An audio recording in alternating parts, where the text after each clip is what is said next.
Welcome everyone to our session titled Crisis to Transformation, Policy Lessons from Ukraine. My name is Salima Samji. I'm the Executive Director of Building State Capability, and I will be your moderator for today's session.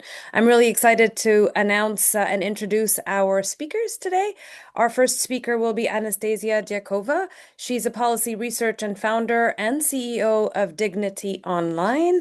Our second speaker will be Johannes Uhl. He's an implementation manager, strengthening Ukraine's EU alignment in the rule of law at GIZ. And then we will have Artem Shaipov, who's the team leader for legal and policy advice on the strengthening Ukraine's EU alignment in the rule of law at GIZ. Both Artem and Anastasia are both alumni of our Implementing Public Policy executive program, and we're really excited to have alumni of ours at this session. So the session is going to be each of our presenters, our speakers, is going to do a short presentation, and then I will ask them a few questions, and then we will open it up for your questions. So please, as they speak and you have questions, put them in the Q&A, and we will get to them towards the end of the presentation. So with that, I'm going to invite Anastasia to kick us off with her presentation. Welcome, Anastasia. Thank you, Salima. Hello, dear participants, and big pleasure and honor for me to be here today and to share with you experience from Ukraine. Right now based in Kiev, so it's really our experience. So let's start. Since February 24, 2022, air raid sirens have sounded in my city for more than 2,100 times, lasting in combined totally more than 2,500 hours. That when we calculate it, it's more than 100 interrupted days when you should be in bomb shelter and you cannot do anything. This means that you cannot plan anything in your life. An alarm may begin in the middle of your night, forcing you to wake up immediately, as this night happened in my life, and run to a shelter. It may stop you on the way to dropping your children off at school. It may interrupt the training session you are running or our today event, because when the sirens sound, everything should stop and everyone must move underground. It may cut your doctor appointment or even a surgery. It may stop a concert or force passengers to leave a train in the middle of journey because Russia force now targeting civilian trains. This means that people should leave their train and they should wait in the field and forest until the threat passes. Commercial aviation has been suspended for more than 4 years, so you cannot fly from Kiev to Warsaw that previously took 2 hours. Now you should use 2 trains that will take you more than 24 hours to get from Kiev to Warsaw. You cannot even plan a grocery run on the weekend, because if the alarm sounds while you are in the store, you must leave immediately. Living with a radical uncertainty about even the next moment, we are not talking about the next year, even the next moment, next minute of your life, has become the new normal for Ukrainians. Moreover, the new normal as well is keeping a supply of water at home, as Russia destroyed. Knowing how to set up a tent inside your own apartment, as this winter a lot of people in Ukraine already know, to keep warm when Russia destroys the central heating. Owning a large portable power station for when the grid doesn't work. And if you run a business, even own your own generator for your coffee shop or for small shop. Because the enemy is systematically destroy our energy infrastructure, heating system, and water supply. The new normal as well means choosing an apartment not by neighborhood, price, or proximity to work, but by the size of the bathroom. Because when you no longer have the strength to run with your children to a shelter in the middle of the night, as this night, the bathroom became your refuge. Choosing by floor, because below the 5th is safer, or by location, map it by where the strikes have been favored. The new normal means as well having a withdrawal up in your 30s, as I did. Offering paid mental health day to your employee after a night in metro as a shelter, as my team did this night. Maintaining an emergency evacuation plan for your team. Having a company policy to compensate staff whose homes have been destroyed. We had such case in our team last year. Running a dedicated emergency communication channel and choosing your office not for its culture or design, but for whether it has a generator. Because the office has become a resilience hub, a place where your team can always count on electricity, water, internet, and heating. From 2017 to 2021, I worked in the Office of the President of Ukraine.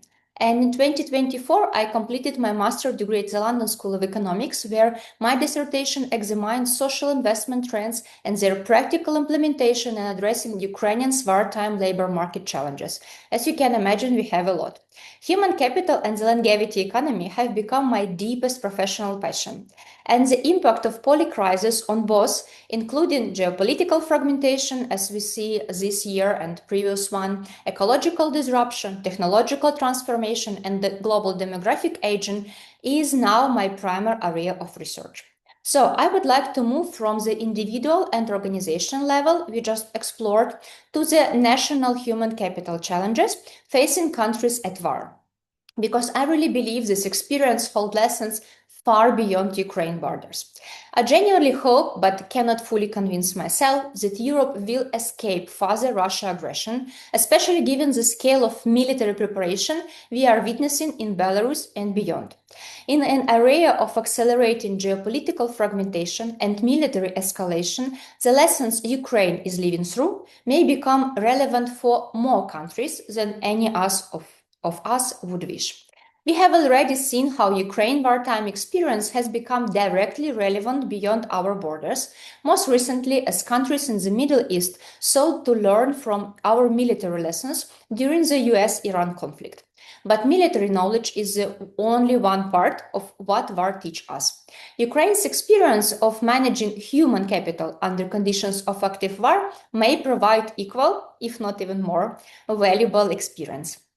Because I really believe that no nation can win or prosper or lead globally without a strong, resilient human capital base. What's the impact of a long-lasting war on the human capital? Let's scale up to the national level, to the whole country. Since the full-scale invasion began in February 2022, a large share of Ukrainian workforce has emigrated or been internally displaced or joined the armed force or been lost to occupation and captivity. By January 2026, approximately 5.9 million Ukrainians has become refugees, mostly in Europe, represented 14% of the pre-war population. But what's even more critically, from these nearly 6 million, 75% of them are working-age women and children. The demographic foundation of future population growth, the primary drivers of consumer demand, and an irreplaceable part of the labor force. So it means it's much less people in the country who can work and who can buy and support businesses. Furthermore, 4.6 million people are internally displaced. It's creating enormous pressure on housing, healthcare, education in receiving regions, and generating significant structural unemployment. As skills and professionals profiles of displaced workers from one region to another region doesn't fit each other.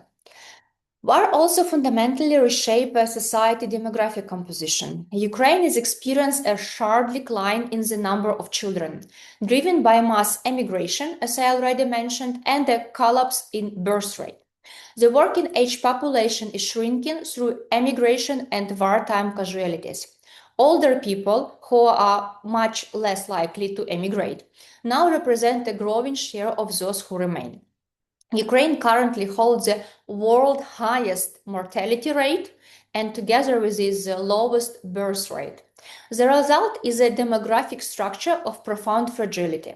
So what we have? We have 10.7 million workers supporting 10.2 million pensioners, 1.7 million veterans, and 3.6 million of people with disability. So you understand that 10 million people who work support 10 million pensioners, nearly 2 million veterans, and 3.6 million of people with disability. It's incredibly big pressure on budget. War has also fundamentally transformed the role of Ukrainian women in society and economy. Many have become solo breadwinner overnight, working full-time while simultaneously caring for children as well alone and their elderly relatives. And in many cases, managing businesses their partners previously run together because their man and husband moved to army. This shift is not temporary. It's reshaping the labor market, family structure, and social policy needs for generation. And as well, we have a really high level of divorces. The impact on children has been equally profound. Bar has disrupted schooling on a massive scale, resulting in significant learning losses, the breakdown of social connection between different children and their relatives, and repeated displacement. Many Ukrainian refugee children are simultaneously enrolled in schools in their host countries and attending Ukrainian online schools. That created double academic pressure that few academic system and real children really can survive. We are absolutely seeing children spend more time online than even at any point during COVID pandemic. Why it's happened? Using digital space, children try to escape from the violence and instability of their offline reality. This has direct implication for their development, mental health, and future productivity. Veterans represent another critical and growing demographic. Most are of working age, but they carry long-term needs for healthcare and social support that will shape public spending for decades. Ukraine's national strategy is rightly working to adapt the labor market to this new reality. But the scale of the challenges is significant, and the policy infrastructure is still catching up. Older citizens, who we already mentioned, however, remain the most underinvested group in the Ukrainian society. This is a paradox because evidence constantly shows that people aged 50 and above face greatest barrier to employment and require targeted reskilling programs and active efforts to address workplace discrimination. I would argue that longevity economy approach, one that actively integrates older workers into the labor market rather than treating them as a fiscal burden, could become one of the most important pillars of Ukrainian long-term resilience. The need is concrete. The Ministry of Economy estimated that 4.5 million additional workers will be required for the reconstruction efforts alone. All the Ukrainians who remain in the country are an underutilized resource that Ukraine cannot afford to ignore. With each passing year of war, the share of refugees willing to return, of course, decline. The state is therefore begun to explore alternatives, attracting foreign workers, deepening engagement with the diaspora without requiring them physical return, and deploying a range of instruments from investment bond and expert exchange program to even dual citizenship. None of these are simple solutions, but they reflect a necessary rethinking of what human capital strategy looks like when your people really spread it across countries and even continents. And underlying all of this, in the fifth year of full-scale war and the 13th year of Russia occupation of Donbass and Crimea, is a mental health crisis that can no longer be treated as a secondary concern. Be honest, we are not robots.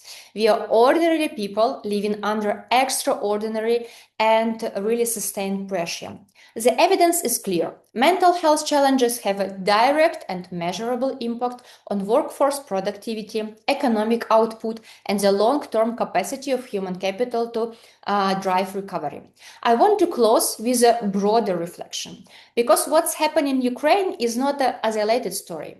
We are living through the era with the highest number of simultaneous armed conflicts since the Second World War. And war doesn't not only destroy life, it restructures entire economies and societies in ways that resonate generation. Increased defense spending crowds out investment in everything else, from green transition and education to infrastructure and social protection. Moreover, labor market shift as military production scale up and absorb workers from other sectors. The combination of rising defense budget and political instability drives inflation and erodes living standards. Long-term planning becomes just nearly impossible for governments. forcing government into expensive and less effective scenario-based approaches that consume resources really without providing certainty and real result. War also divert attention and funding away from the ecological crisis, while simultaneously accelerating environmental damage through weapons manufacturing, emission, and the direct ecological destruction of combat operation. It's a compounding harm that rarely appear in the same policy conversation. So, in recent years, not a single International Monetary Fund meeting has begun without a new global crisis, even as the previous one remained really unsolved. We are living in an age of polycrisis, and it's our new reality. And the defining challenge of this era is that most governments are managing only one of these crises that directly in front of them. Ukraine is focused on war. The United States is grappling with the transformative and now militarized implication of the AI. Australia is already hosting the world's first climate migrants, forced from their homes by rising seas and extreme weather. Japan has spent decades confronting demographic aging, as in now one of the fewest countries with the active longevity economy policy in place. Each of these governments see only one wave, but there are four of them: war, AI, demographic aging, and ecological crisis. And they are all moving forward and toward every country simultaneously. When they converge, the impact on human capital, on economies, on societies, and ultimately on the social contract between government and the citizens will be tectonic. The question is not whether this convergence is coming, is it in which government will see it in time, and whether they will have the framework, the tools, and the political courage act before the waves arrive. That's the question I have dedicated my work to, and I believe it's one of the most important policy challenges of our generation. Thank you. Wonderful. Thank you so much, Anastasia. I think it's really wonderful that you've painted this context for us of from what a day-to-day life looks like in the Ukraine today, from hearing the sirens and leaving the grocery store or leaving wherever we are, to its impact on the demography, to education, to the labor market, to the future, to mental health. And thank you very much for that. We're now going to move to Johannes to be able to share his presentation. Johannes, welcome. Yeah, thanks a lot. And also from my side, thanks a lot to Anastasia for painting this very tangible picture about what the reality in Ukraine currently is like and what we see in our day-to-day work with our teams on the ground, as we say, in Kiev and other places in Ukraine.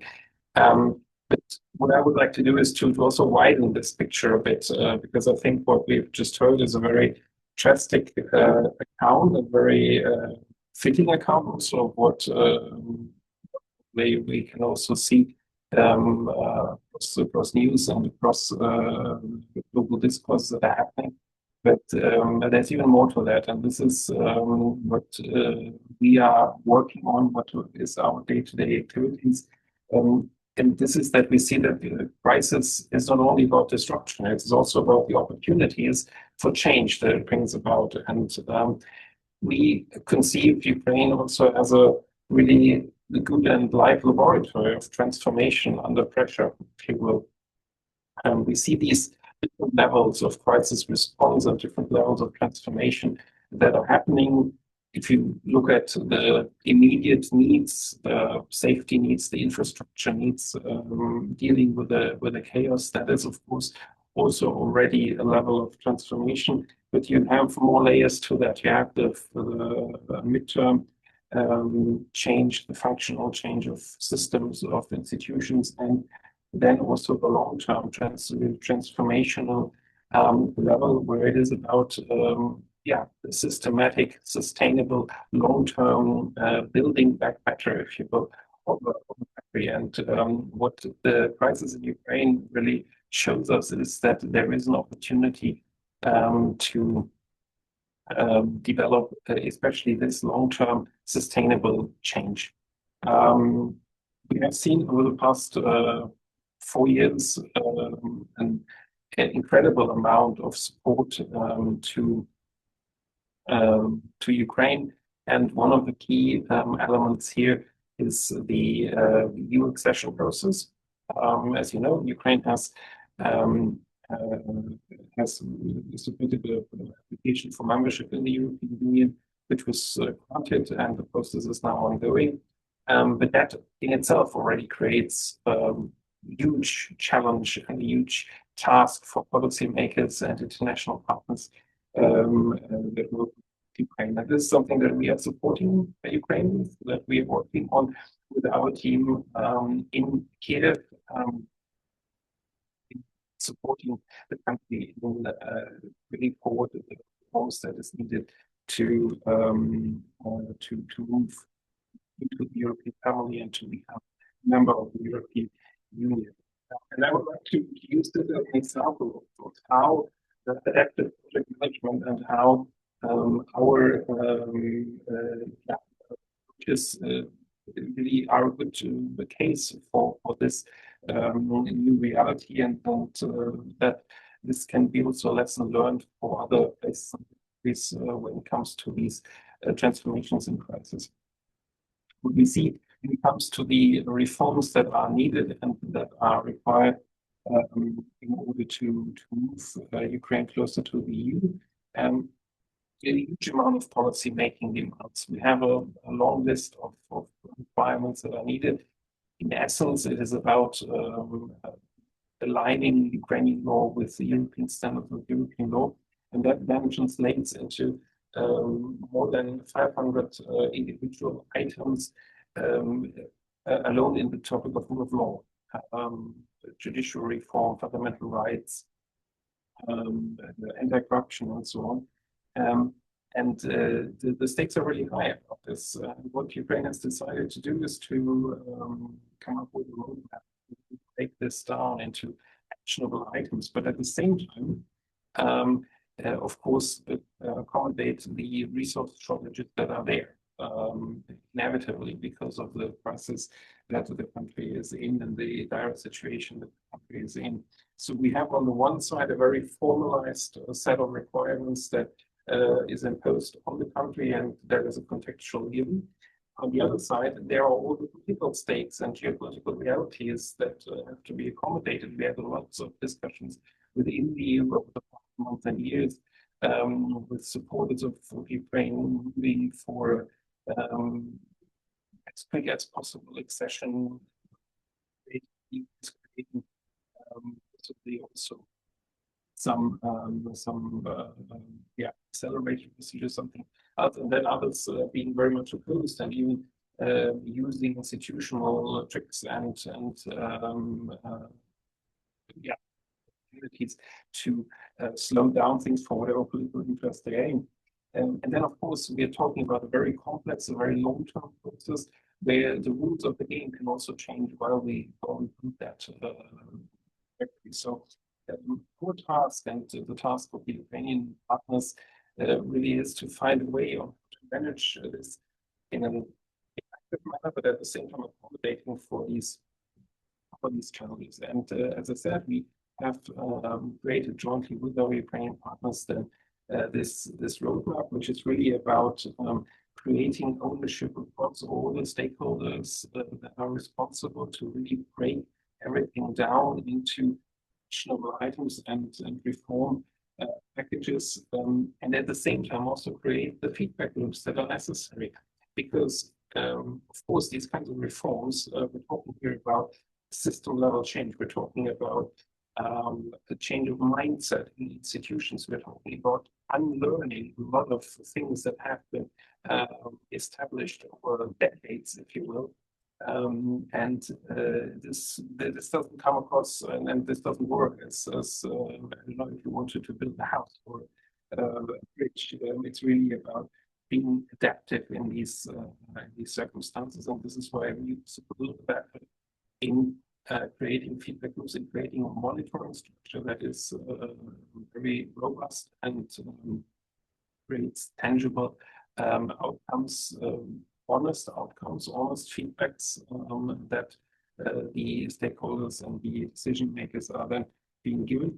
And what we came up with then is a very complex structure of working groups of specialized units of specialized tools that work on these different aspects. So, for example, we have working groups dealing with specific elements of the judiciary, of how cases are being treated courts, if you will. Then we have others that deal with specific elements of fundamental rights, so for example, data protection, the exchange of information internationally. And by dividing all of this into these very small and tangible units, which however have a uniform, yeah, structure behind it, we are able to make the problem tangible. We were able to make the problem digestible to a certain extent, and also handleable in terms of monitoring. And another point here, I think what's important is this approaching the stakeholders in a comprehensive manner. It's not just about giving factual input, it's not just about providing information and insight, which is relevant, but it goes beyond that. It goes also to we call the exchange, and that is talking to others, to peers in other in other circumstances, to learn the language, to learn what it's actually about, what is the goal, to see it, to feel it, and also to build networks beyond the formal processes of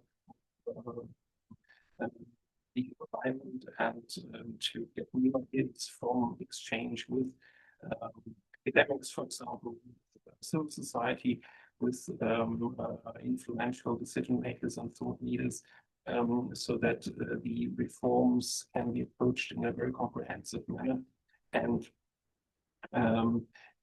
seen also as an opportunity for creating this additionality that really people do not only think about how do I have to tick this box and how can I kind of fulfill the requirements that I have here on paper, but really approach it in a manner that is creative and that also creates additional benefits.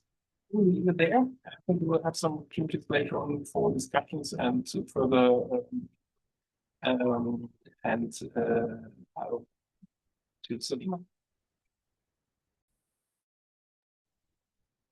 Wonderful. Thank you very much, Johannes. And now I'm going to turn it over to Artem to provide his comments. Artem, welcome. Thank you.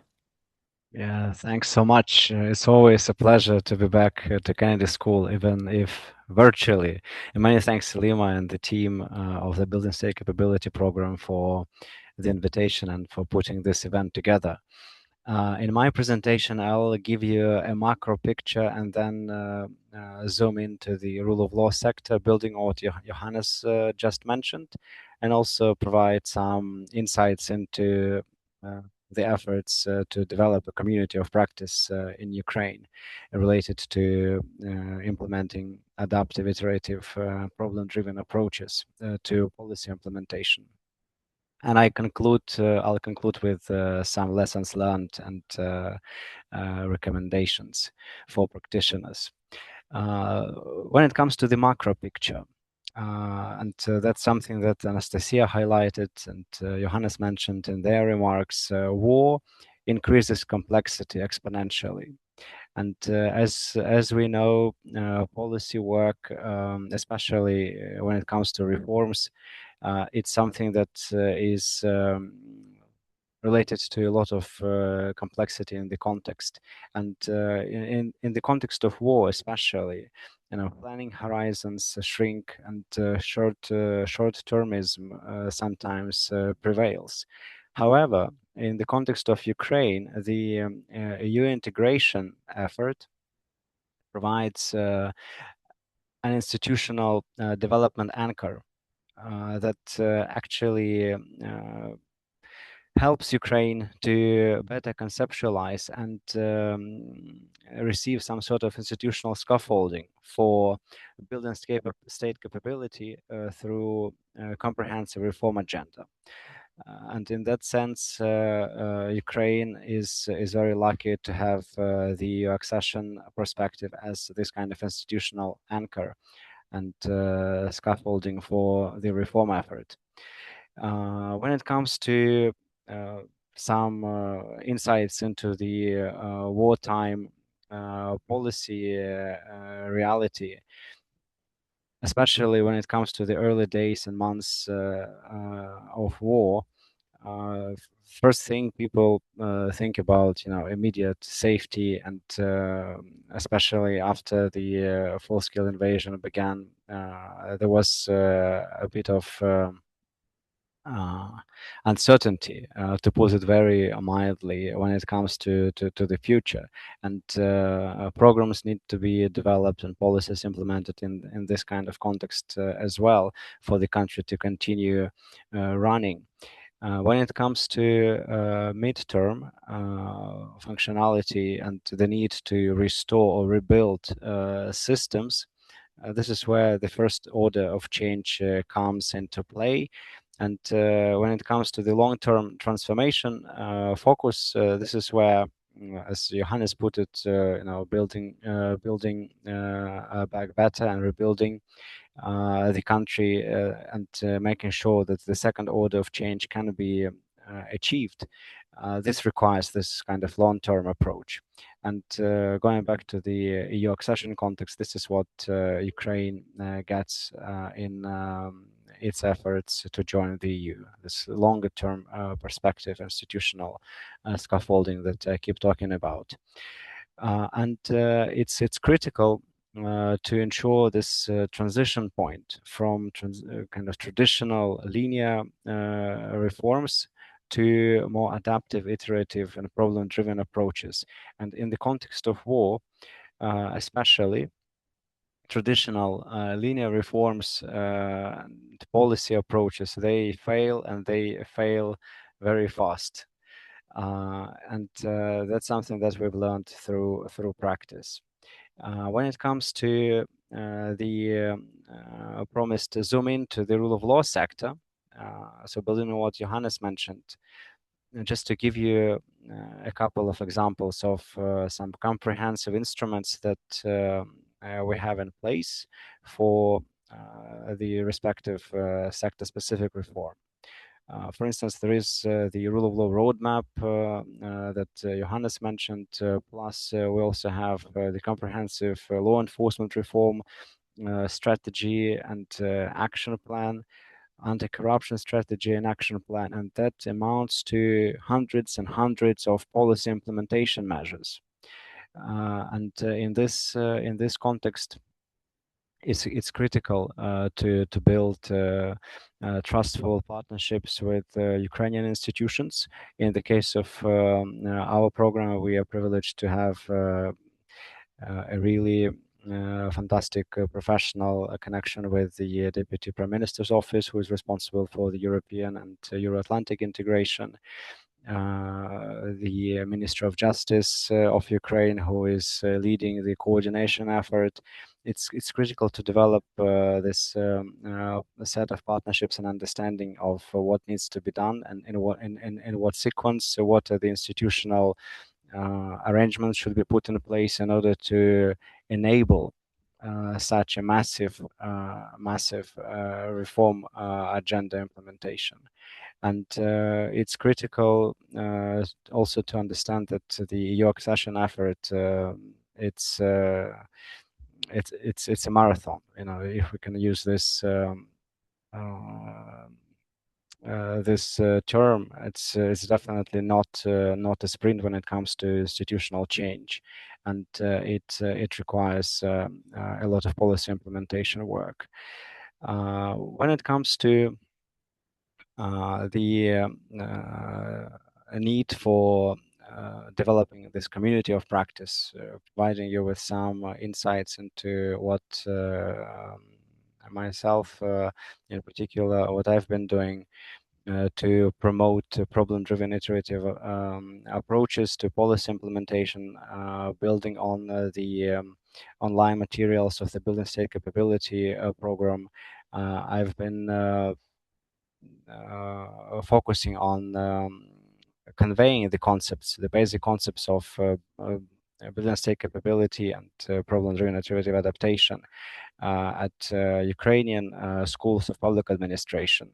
That's something that, and especially those of you who had the privilege of going through training at building state capability program, Kennedy School, that's something that we owe to society. We need to spread the word about such approaches and advance the doing development differently cause through our work when it comes to our practitioner side of things, but also sharing the insights and lessons learned with people.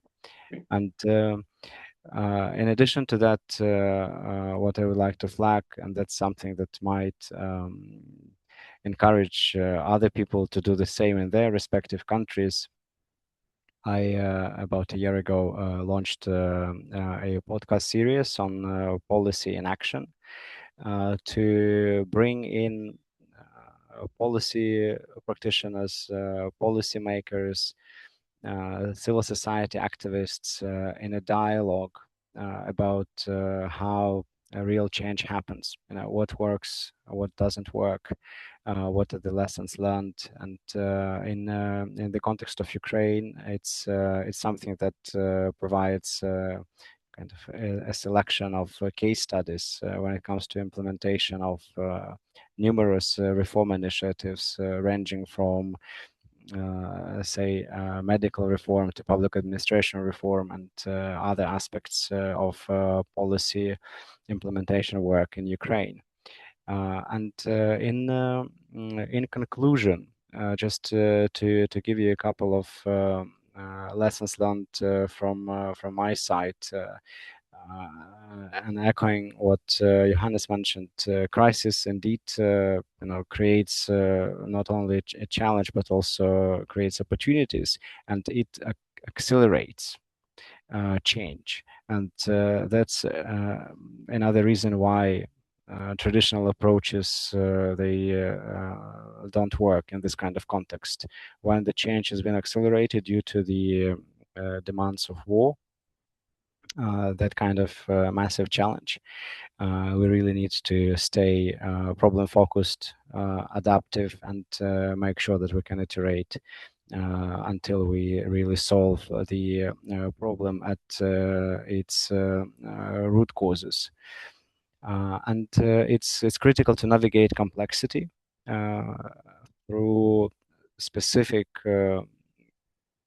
timely set adequate structures that could help us limit uncertainty when it comes to institutional engagement and dealing with bureaucracies in respective institutions, making sure that people working on change are aligned and well-resourced and supported. It's also critical to ensure local ownership. And in the case of Ukraine, the government of Ukraine, who is in the driver's seat, and it's supported by the people of Ukraine and civil society, businesses, and international development partners to enable this massive transformation of the country. And of course, it's critical to understand that reforms they don't equal strategies and plans or even adopted laws. It's a process of continuous adaptation and institutional cultural change. And in the case of Ukraine, the EU provides this institutional scaffolding, which I mentioned earlier. For this kind of change, and it's critical to move from kind of control-focused approaches to facilitated emergence. In the context of change in Ukraine, it's visible through analysis of different industries, for instance, when the feedback loops in the context of Ukraine are very short, people can really iterate solutions and adapt to the changing context of the war and institutional transformations. And it's critical to support coordinated learning systems as opposed to just formal strategies and plans. So this institutional learning is key for success in this fluid political context. And we really need to embrace complexity and uncertainty and keep learning to navigate it and share our learning. And I'm very pleased to have this opportunity to share some insights with you and glimpse into the Ukrainian context.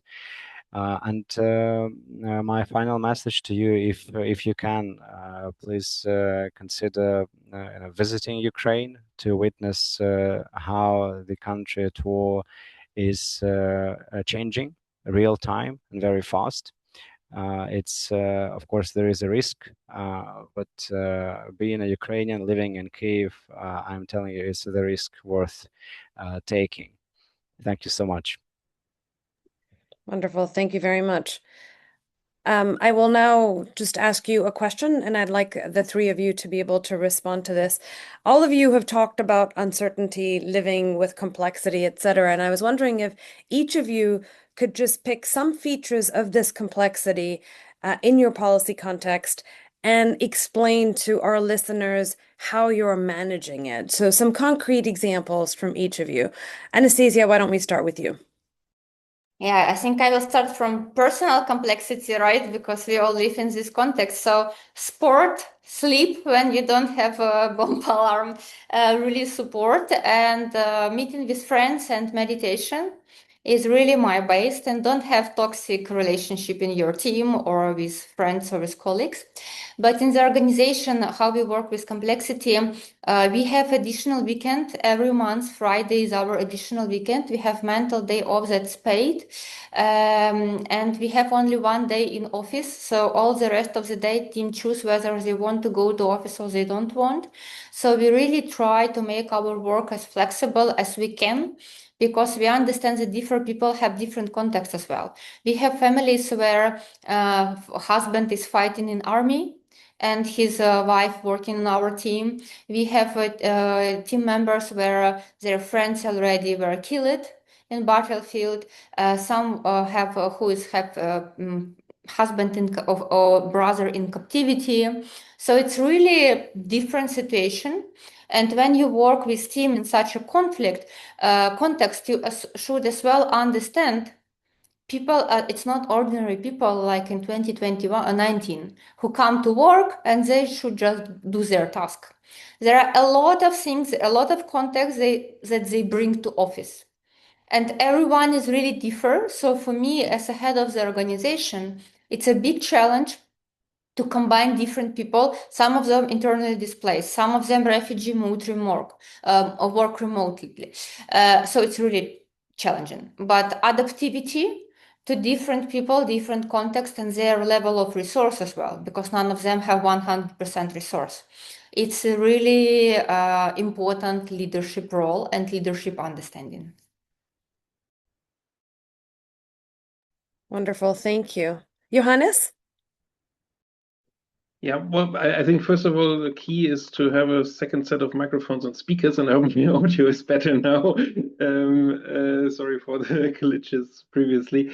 Joking aside, I think one important element here is also to look at the resources that you have at hand in terms of the stakeholders and the actors that are involved. And what we do as an institution, when for anything that we do in our global operations, we don't conceive necessarily of what we do as project management, but actually the first course that people take when they join us, it's called creating and maintaining systems of cooperation. And I think this is the key here, that we think of what we do as not only executing a predefined plan of something that is there, but think of it as an interaction of stakeholders, of actors, of people with different interests, of course, with different capacities, with different backgrounds, and conceive of the day-to-day work essentially as Venn diagrams to see where is the overlap that I can work with,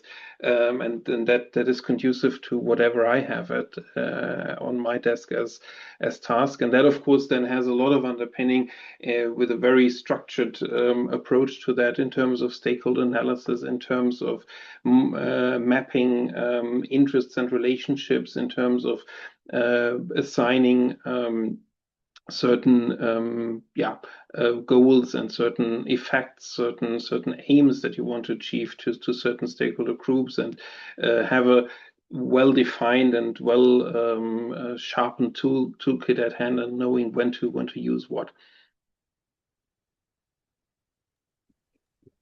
Artem, go ahead. Yeah, and if I may,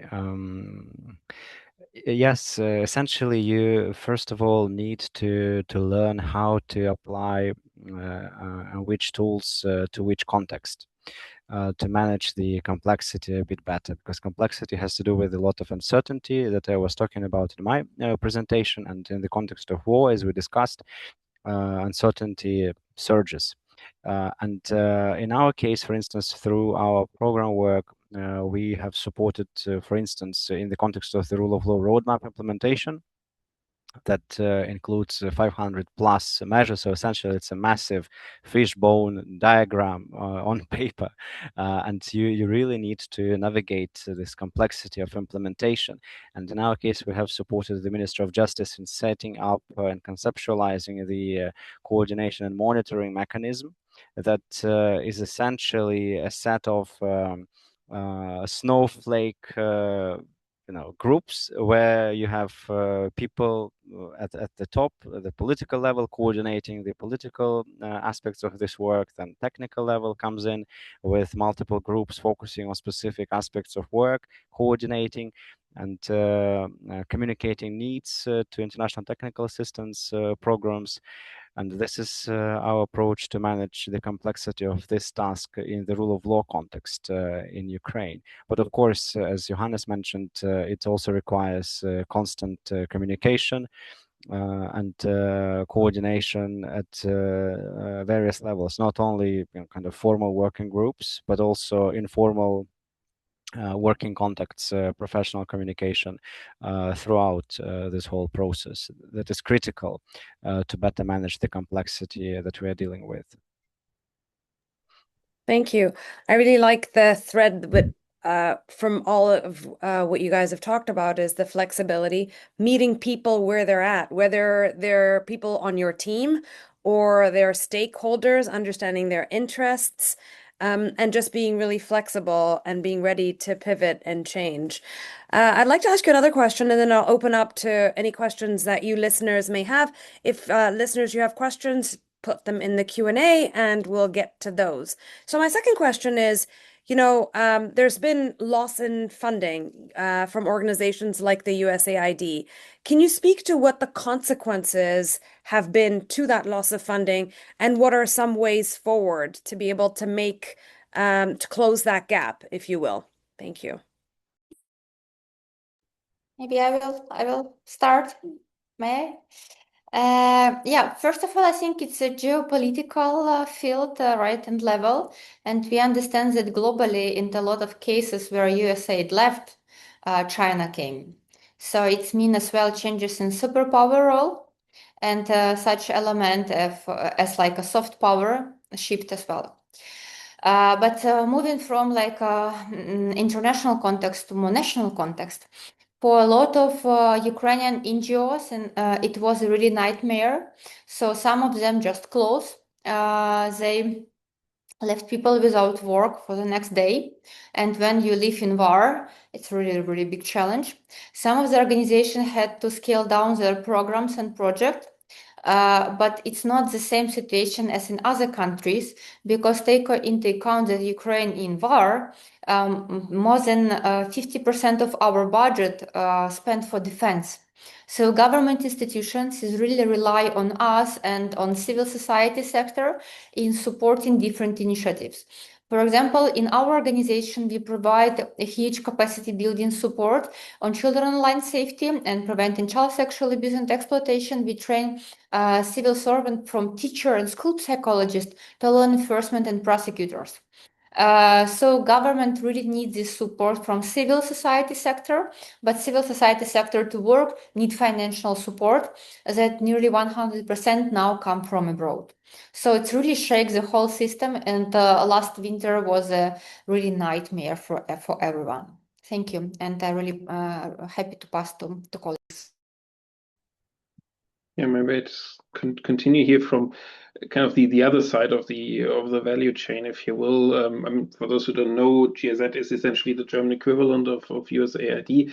So of course this had a huge impact on us as well. Again, on these three levels. So we had this the immediate survival response, if you will, because we saw that a lot of our partners that we work with, especially in civil society, were not able to act anymore, because literally from one day to the other they were stripped of a large part of their funding. So that of course then also led us to reprogram certain things, the German government to reprogram certain things to account for these gaps, and that of course then has created the need to rethink certain elements of what we have been doing. And then on the more structural level, of course, many of our activities and many of our programs have also relied on other elements of the value chain to be covered by the American funding. We see this, for example, in the rule of law area, that a lot of the structural support infrastructure that was provided in terms of IT equipment and so on, that was something where the country relied heavily on American support. And that means that in a certain way we had to open up and to kind of fulfill these gaps as well, and adjust our approaches, our standards in that regard. And when it comes to the long-term perspective, of course, it also has an impact on how we do things on a global scale, because as Anastasia has already said, there is now a completely new power balance in this regard. There are new actors coming in with different interests and different approaches and different kind of preconceptions to that kind of work that we want to create cooperation with and have to create cooperation with. And then again, I think if we look at the more narrative element of this, of course, the decisions that were taken by the American administration already have an impact on how these policy fields are discussed also in our domestic context in Germany. And so there is much more pressure on us to justify why we are doing what we are doing, to justify the efficacy of that. And it's also an opportunity here again. Crisis is an opportunity because it gives us the reason and the occasion to reflect on what we may have thought of as being the ultimate truth, which of course it never is. There is no such thing, and that gives us the opportunity to innovate and to reflect critically on what we're doing as well. And if I may come in as well with my reflections, a big part of the problem with the USAID withdrawal had to do not only with the funding, but also with the timing. It came unexpectedly and without any transition period. And of course, it left a huge void in the whole sector or set of sectors rather that benefited from USAID support. And a silver lining to this all is that, in particular, again, thanks to Ukraine's path towards the European Union, countries in the EU and other European countries that are outside of the EU really stepped up to provide Ukraine with vital, and this is not a figure of speech, truly vital support in the context of war.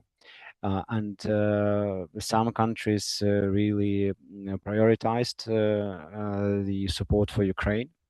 And of course, in the global context of aid, this is something that Ukraine has been criticized for when people say some other countries are lacking funding and Ukraine has been prioritized. Of course, being Ukrainian, I am biased in this kind of situation, but the the main point here is that for the country at such a massive war, full scale modern warfare, it's I believe it's justified. And this kind of support is very critical to have, and it's important that European countries stepped up to fill in the void left by the USAID withdrawal. And from what I see, this effort to fill in the void is still ongoing. So the amount of funding that Ukraine was denied hasn't still been matched when it comes to international development support. And it's still a work in progress. And of course, for the country of war and the country that needs to be rebuilt from scratch, sometimes. When I said this, I was thinking about my home city, Bakhmut, which has been ruined just in shatters. It has to be rebuilt from scratch. We require a lot of support to make sure that the country can thrive one day in the future. Thank you. Wonderful, thank you. We'll take two questions. I will ask the first one and then the second one. The first question is really about both building back better and the longevity income.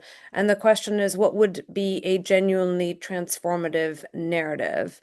And for the longevity economy, how would it be genuinely transformative?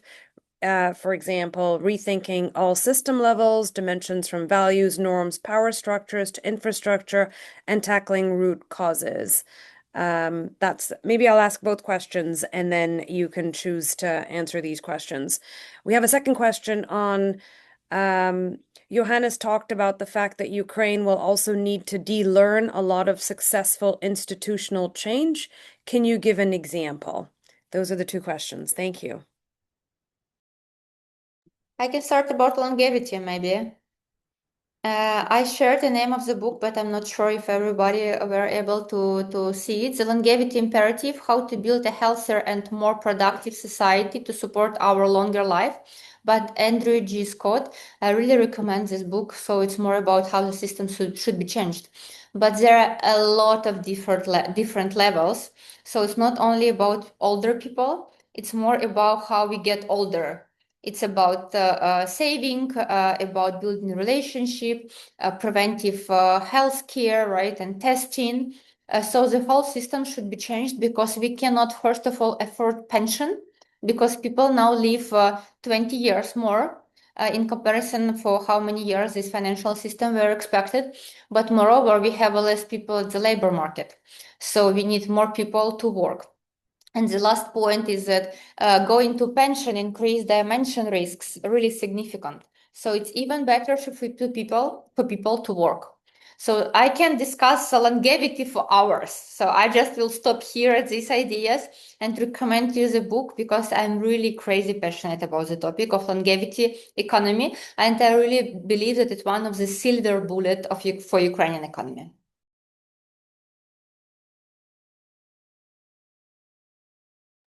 If I may step in, responding the building back better question. When the full-scale invasion broke out in Ukraine, there was a lot of discussions. There were a lot of discussions to kind of conceptualize the reconstruction effort. Essentially, if not from day one, from day 30th, that's for sure.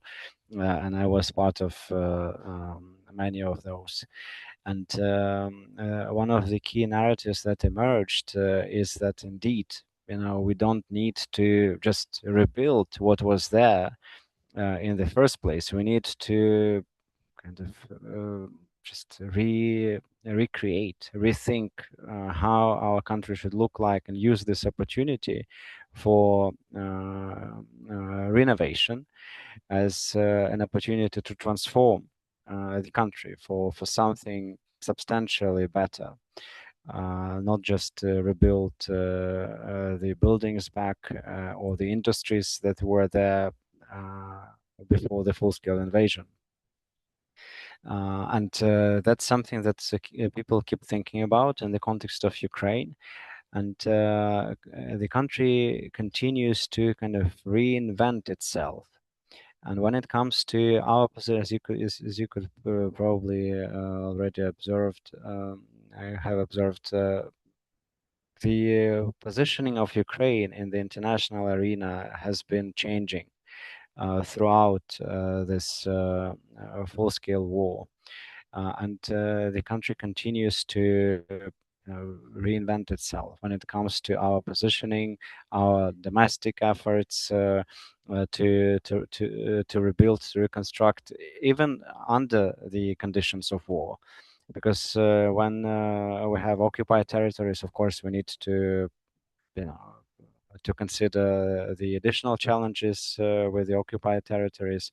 But when we're talking about the Ukrainian government-controlled areas, and so that's why I, invited people to come and see firsthand, because new industries are emerging, not only in defense tech, but also in other things that Ukraine is innovating in and reinventing itself. So that's something that has been constantly on everyone's radar in Ukraine.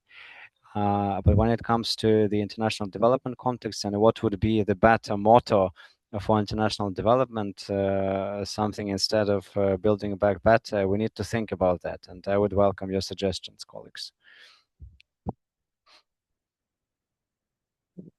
Let me just give a quick reply to Barbara's question regarding what to unlearn.